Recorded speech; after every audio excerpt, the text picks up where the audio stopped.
যে দেশের রাজনৈতিক পরিস্থিতির সাথে প্রসিকিউটরিয়াল অ্যাডভাইজারের কোনো সম্পর্ক নাই। প্রসিকিউটরিয়াল অ্যাডভাইজারের সম্পর্ক হচ্ছে যারা ইনভেস্টিগেটরস, অর্থাৎ police, RAB, CID, detective branch,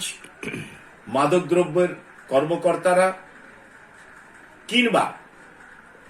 police bureau of investigation, কিংবা অন্যান্য যারা সংস্থা যেগুলো রয়েছে, যারা আইনানুগ প্রক্রিয়ায় ইনভেস্টিগেশন করতে পারেন, তারা যখন কোনো প্রসিকিউশন ইনিশিয়েট করবেন, লঞ্চ করবেন, তখন সেই ক্ষেত্রে যাতে সেটা প্রপারলি হয় এবং সেই ক্ষেত্রে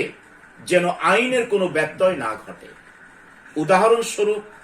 আপনারা জানেন অনেক মামলা দিনের পর দিন, মাসের পর মাস, বছরের পর বছর